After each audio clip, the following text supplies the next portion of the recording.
Yo, check it out, I gotta speak the truth about the hardest working small channel in the crypto booth. He's the crypto father, the one The G-Man may be getting sued by 18 states and the crypto market's cooling off. Stick around to find out about these tidbits today on the 15th of November. The crypto market's cooling off a little bit and there's a reason behind it. I'll get to it in just a second, but Bitcoin is dumping a little bit. First, $87,000, Ethereum at $3,000. Actually, Ethereum hasn't changed much, but it has retraced significantly.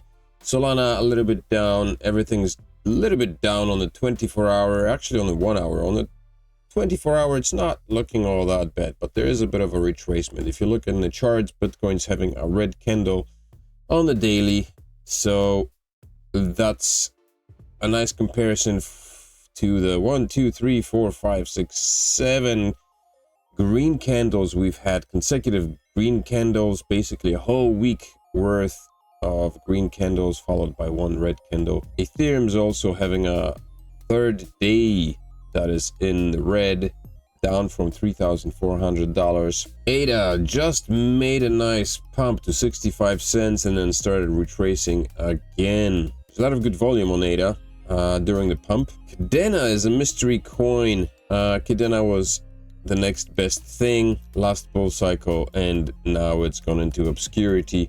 And of course, nobody really knows who Cardano is. I bet you right now listening to me shrugging your shoulders going, what's Cardano? Well, it's like Ethereum, but better. It was supposed to be the next Sui, which Sui is right now. So anyway, all these things are dipping. The market cap is at $3 trillion, which is still the same. It was a little bit down, I think, 2.8% down. $298 billion in trading volume, which is also a little bit down from over $300 billion in trading volume.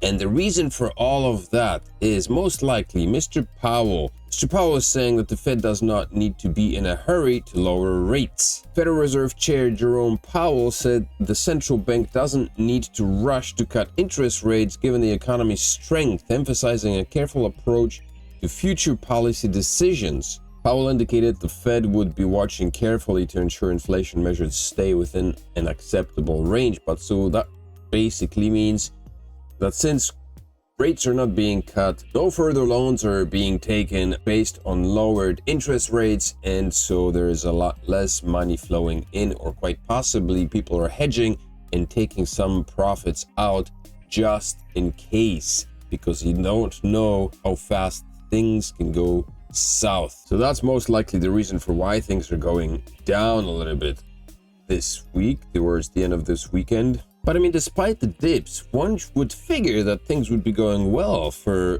crypto, because seeing that Gary Gensler may be stepping down. Did Gary Gensler hint at leaving the SEC in his latest statement? SEC Chairman Gary Gensler spoke at the Practicing Law Institute's annual Securities Regulation Conference, offering an overview of his tenure since April 2021.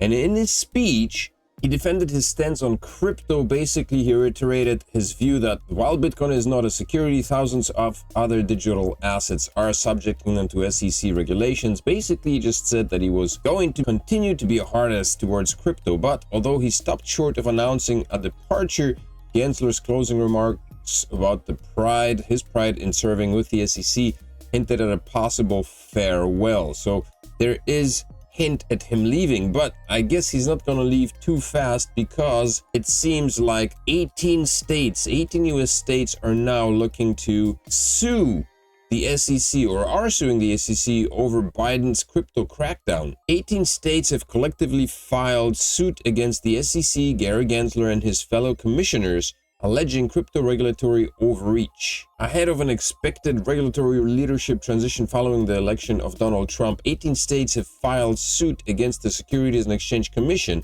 and its commissioners, including Chairman Gary Gensler. And this is obviously done over the crackdown on the crypto industry. So this is specifically with that goal in mind, which is very interesting. All of a sudden, how the tables have turned. Without congressional authorization, the SEC has sought to unilaterally wrest regulatory authority away from the states through an ongoing series of enforcement actions targeting the digital asset industry. The lawsuit filed in a federal court in Kentucky argues The SEC's sweeping assertion of regulatory jurisdiction is untenable. The suit further alleges that the SEC knowingly defied standard procedure under Gensler's leadership when it came to crypto, and so the agency intentionally avoided releasing any new crypto rules as a means to avoid the alleged issues with its regulatory land grab. So that's not great for SEC and certainly not great for Gary Gensler. Whether he's gonna win or whether they're gonna lose, in any case, it's a lot. It's a lot to face. And so maybe this is why he's Gary Gensler is aiming to step down, to basically run away from the troubles. SEC facing joint lawsuit from 18 states over unconstitutional persecution of crypto. Attorney generals of 18 states have filed a joint lawsuit against the SEC.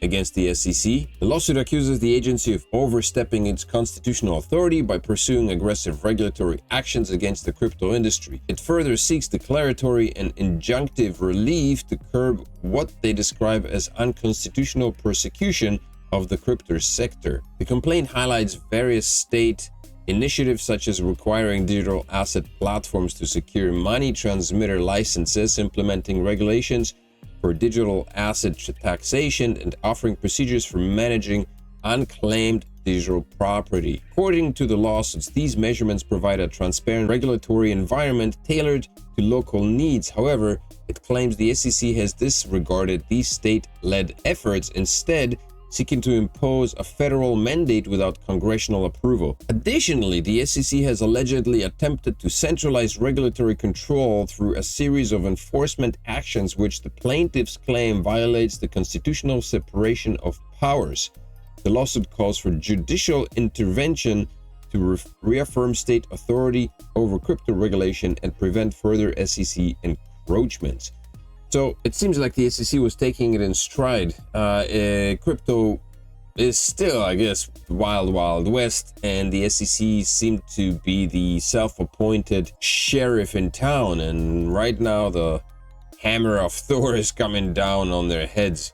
So that's interesting. A couple of quick announcements. If you are enjoying the content that I provide, then please do make sure to support me in any way possible. You can do it in 3 different ways. First thing you could do is subscribe to the channel and hit that like button. Certainly do that. The second one is become a member on the channel. Join the membership, become a crypto cat or crypto kitten, and every once in a month buy me a coffee.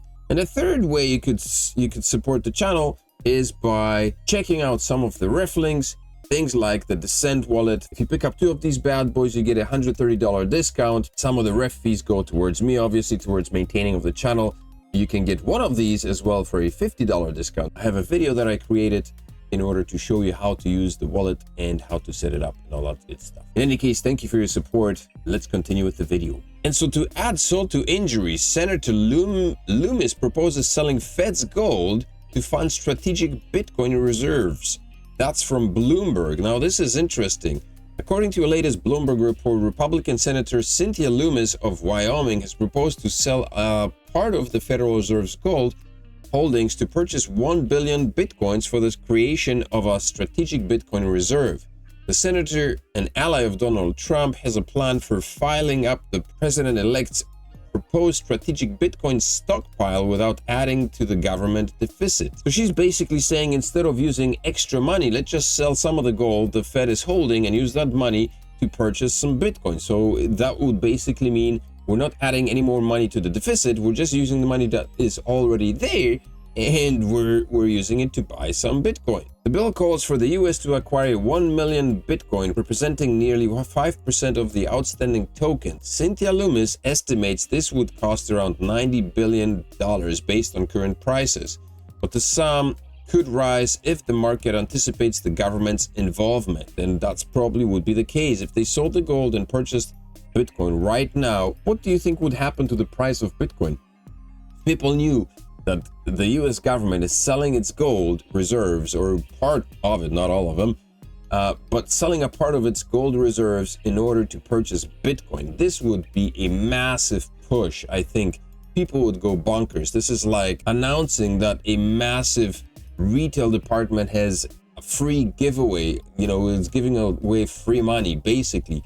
If the US government decided to do that, that would push the price of Bitcoin, certainly start pumping, and people would rush to purchase more Bitcoin, which again would push the price of Bitcoin even further. According to Loomis Bill, the cryptocurrency would be held for a minimum of 20 years, and the presumed appreciation in value would help to reduce the national debt. But of course, there's a lot of resistance to that. I mean, people are aware that it's still putting the government money on the line, and Bitcoin has not shown itself to be a particularly stable asset, despite the fact that it's been on an upward trajectory over the past 15 years, 15 years. Yes, we know that there are dips, ups and downs, but the trajectory is there. It's an upward one, and it's outperformed a lot of other asset classes. Michael Novogratz, the CEO of Galaxy Digital, believes there is a low likelihood of US setting up a Bitcoin strategic reserve. However, if it does, Novogratz predicted that this would push its price to $500,000, since other nations would feel compelled to create similar stockpiles. Loomis is optimistic that her Bitcoin bill is short for boosting innovation, technology, and competitiveness. So this is an interesting article. This is an interesting proposal. Whether it's going to come true or not, whether it's going to come through or not, is a different story. This was published just yesterday. So if anything like that was going to come to fruition, and I think we would have to wait for at least a year before anything like that would occur. So let's keep an eye out on this event and see what happens. But it would certainly be interesting, and we would certainly it would be good to see it occur sometime in 2025. If it occurs in 2026, that would probably wreak havoc on the whole 4-year cycle. I mean, if it does happen, if they did go through with the plan of purchasing this Bitcoin in the bull market, then of course we would see a massive bull run. But if it does happen to come in during the period of the bear market, I have no idea what would happen. Would we have a rebound from the bear market? Would we have a prolonged bull market? Would this go into cyber oblivion and not be at all recognized? Would it maybe make a tiny little dent in the market? No idea. That's hard to say. So let's keep an eye on this and see where this story goes. Once again, please do consider doing all the things that I mentioned earlier. Smash up the like, subscribe to the channel, pick up a Descent wallet, and I will see you in another video over the weekend, quite possibly, and if not, then on Monday morning. Have a fantastic weekend, and I will see you next time. Peace.